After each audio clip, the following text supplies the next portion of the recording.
bonjour à toutes et à tous. La Tunisie est en deuil aujourd'hui. Son président Béji Caïd Essebsi a rendu l'âme à l'âge de 92 ans après 5 ans au pouvoir. Premier président issu d'un scrutin libre en Tunisie, il avait la tâche délicate d'assurer la transition démocratique après le printemps du jasmin. Le calendrier électoral législatif et présidentiel sera-t-il maintenu? Réponse du fondateur de l'association Initiative pour la communauté économique du Maghreb. Hafed Boutaleb, bonjour. Bonjour. Que représentait, selon vous, la figure de Béji Caïd Essebsi dans le processus de transition démocratique en Tunisie? Alors, Béji Caïd Essebsi, c'est un des derniers leaders du bourguibisme. Ce mouvement porté par Habib Bourguiba, ancien président et fondateur de la République tunisienne en 1957, fondateur du parti des Stour, auquel appartenait le défunt président Caïd Essebsi. Il a aussi, Caïd Essebsi, accompagné donc, les premières années de l'indépendance, premier gouverneur de Tunis en 1956, au lendemain de l'indépendance, jusqu'en 1959, ancien ministre à plusieurs reprises et ancien président du Parlement à l'époque de Ben Ali, ancien ministre dans les années 70-80 sous Bourguiba. Donc il reste une des figures de la continuité de l'État tunisien en 2011 lorsque, surpris par la révolution, le système politique a essayé de trouver une figure consensuelle. C'était autour de Béji Caïd Essebsi qui avait été donc Premier ministre pendant 10 mois au lendemain donc, du départ de Ben Ali entre février et fin 2014, février 2011 et fin 2011. Donc on a là un homme qui a pu occuper plusieurs fonctions, qui représentait l'État profond, qui représentait la continuité de l'État, qui représentait aussi cette figure bourguibiste, paternaliste, présidentielle, auquel beaucoup de Tunisiens laïcs se reconnaissaient. Et donc c'est une grande perte aussi, pas que pour la Tunisie, mais pour le Maghreb aussi, puisqu'on sait que Béji Caïd Essebsi était un convaincu du Maghreb. Il a poussé vers le Maghreb pendant ces années de présidence. Malheureusement, les choses étant ce qu'elles sont, le résultat n'a pas pu se voir. Mais on a là une figure importante de laïque maghrébine, tunisienne, qui disparaît aujourd'hui. Donc c'est une grande perte pour le peuple tunisien et aussi pour le Maghreb. Quel est le bilan présidentiel du président défunt Béji Caïd Essebsi, selon vous? Alors le bilan, il est mitigé, il reste mitigé, mais il n'y a pas que le président qui peut le porter. Vous savez que la Tunisie n'est plus un régime ultra-présidentiel. C'est le Premier ministre a un pouvoir considérable. Le Parlement aussi a un pouvoir considérable. Donc le pouvoir législatif est renforcé face au pouvoir exécutif incarné par le président. Donc le bilan, il ne peut pas l'assumer à lui seul.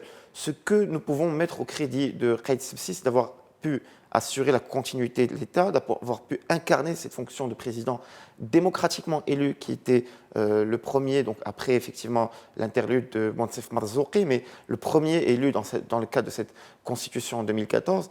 Et aussi, il a pu concilier entre islamistes et progressistes. Il a pu donc assurer une certaine sécurité. On l'a vu il y a quelques semaines avec l'attentat, une sécurité qui reste précaire, mais qui existe, qui est là. La Tunisie continue à accueillir des touristes, continue à briller sur la scène internationale. Lorsqu'il y a eu une tentative d'attaque de Daesh à Ben Guerdan, au sud-est du pays, le président s'était déplacé lui-même pour rassurer, pour fédérer l'armée. Donc on a là une personne qui a pu incarner la fonction. Malheureusement, sur le volet économique et social, bien sûr, comme je vous ai dit, il ne peut pas assumer tout seul la décennie, entre guillemets, perdue économiquement pour la Tunisie après la révolution de 2011, puisque le PIB est passé de 59 milliards de dollars en 2010 à 36 aujourd'hui, donc une perte colossale, là où d'autres PIB ont progressé sur la même période, voire doublé. La Tunisie a vu son PIB donc, se réduire comme peau de chagrin. C'est terrible pour un pays qui a beaucoup travaillé sur le volet notamment de l'industrie, la petite industrie, les PME, PMI, et de voir tous ces efforts perdus. Mais il est certain aujourd'hui que le fait d'avoir pu incarner, d'avoir pu fédérer, après notamment les élections de 2014, entre islamistes et progressistes, d'avoir incarné cette fonction de président brillamment comme il l'a fait, il restera dans l'histoire comme étant un des plus grands présidents qu'a connu la Tunisie. Parlons avenir à présent, Hafed Boutaleb. Le président du Parlement tunisien a été investi. Oui. La constitution tunisienne, rappelons-le, prévoit qu'en cas de décès du président, eh bien, la Cour constitutionnelle doit se réunir et donc décider que l'intérim est assuré par le président du Parlement. Or, la Cour constitutionnelle, jusqu'à aujourd'hui, n'est pas désignée en Tunisie, mais quand même, le président du Parlement a toutefois été, en tout cas, porté à la présidence par intérim. Est-ce que cela pose problème ? Pas vraiment, puisque l'article 84 de la Constitution tunisienne prévoit quand même que dans un cas précis d'urgence, comme c'est le cas, donc le président de l'Assemblée du peuple, le Parlement, donc la chambre basse du Parlement tunisien, investira immédiatement donc, son président pour devenir le président de la République tunisienne. Donc aujourd'hui, on est conforme à la Constitution. Mohamed Nasser a, comme le prévoit l'article 84, entre 45 et 90 jours pour assurer la fonction. Donc 90 jours, ça ne nous laisse pas jusqu'à la date du 17 novembre prévue. Ça veut dire que le calendrier électoral risque d'être changé. Oui, c'est ce que vient d'annoncer donc, la commission indépendante de suivi des élections en Tunisie, que peut-être le calendrier électoral sera changé. Ceci dit, il y a des élections législatives prévues le 6 octobre, qui sont de très importantes échéances, puisque elles pourvoiront le poste de Premier ministre, qui est un poste fondamental en Tunisie. Et puis, il semble difficile de faire programmer des élections présidentielles avant cette échéance-là du 6 octobre.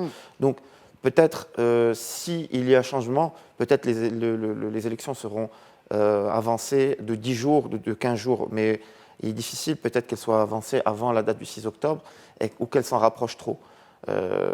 Vraisemblablement, on s'oriente vers un avancement de la date de quelques semaines. De quelques semaines. Oui. Alors, il y a cette question du fils de Beji Caïd Sebsi, n'est-ce pas, Hafed Sebsi, qui a été donc porté à la tête de Nida Tounes, le parti de son défunt père. Cette décision a été largement criée par les membres même du même parti, et on parlait peut-être que d'un possible remplacement de Beji Caïd Sebsi par son propre fils. Est-ce que vous pensez que cela risque d'affaiblir ce parti de Nida Tounes?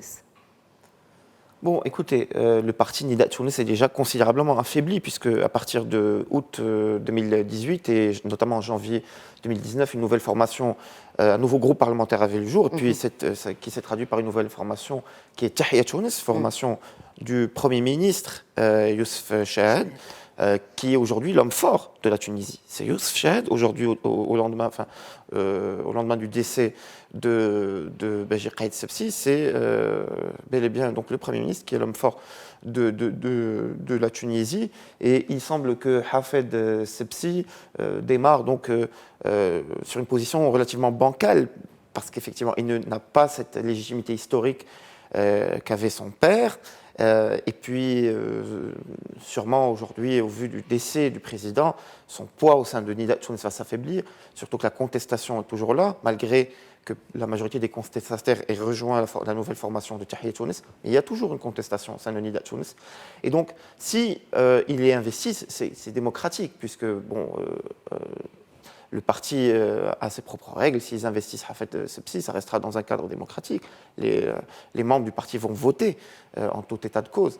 Ceci dit, est-ce que le peuple tunisien, lui, avalera cette décision, donnera l'aval plutôt à cette décision? Ça semble difficile au vu donc, déjà des sondages qui donnent le parti de Nahda favori. En plus, ce parti de Nahda islamiste a gagné en 2018 les élections municipales. Il a remporté les principales municipalités. Aujourd'hui, il se présente comme étant moins islamiste, voire pas du tout. Son congrès de 2016, lors du congrès de 2016, les militants de Nahda se décrivent comme étant musulmans démocrates et plus comme islamistes. Peut-être aujourd'hui, c'est un parti qui pourrait obtenir jusqu'à 60... Est-ce que c'est une question de fondement ou de sémantique? Pour Nahda, écoutez, ils ont soutenu quand même Nida Tounes, qui est un parti laïque. C'était un deal, en tout cas, oui, entre... Et c'est Beji Caïd Sebsi qui était... qui représentait. Exactement, absolument. Qui cimentait cette alliance fragile. Mais ceci dit, il ne faut pas aller trop vite en conjecture et peut-être vraiment concéder à ce parti d'Ennahda qui sont musulmans démocrates et qui ne sont plus, entre guillemets, islamistes tels que le monde arabe a connu l'islamisme dans les années, de la fin du XXe siècle. Et il y a là une évolution qu'il faut acter, qui est importante. Après, aujourd'hui, pour les élections présidentielles, Ennahda ne se positionne pas. Elle ne positionne personne. Rennouchi, qui est donc le fondateur d'Ennahda et le principal leader, a parlé d'un candidat consensuel qui n'émanerait probablement pas d'Ennahda. Il y a un ancien leader d'Ennahda, ancien Premier ministre, Hamadi Jebali, qui se déclare candidat, mais sans avoir l'aval du parti, de son ancien parti. Donc aujourd'hui, peut-être Ennahda va soutenir Youssef Chahd au poste de président. Et en échange, peut-être négocier le poste de Premier ministre, puisque vraisemblablement, ils seront premiers aux échéances législatives d'octobre 2019. Donc, peut-être là, il y aura une négociation. Et dans cette négociation, il semble difficile de voir Ennahda soutenir Hafez Sebsi. Tous ces scénarios, en tout cas, s'éclairciront justement à cette échéance d'octobre pour les législatives en Tunisie. Merci beaucoup, Hafid Boutaleb. Avec plaisir, et je me permets donc de présenter toutes mes condoléances au peuple tunisien frère pour cette grande perte. Et je souhaite à la Tunisie de retrouver de belles années de progrès et de prospérité. Merci, Hafid Boutaleb. Avec plaisir. Merci à tous de nous avoir suivis. Je vous souhaite une excellente suite des programmes sur notre antenne.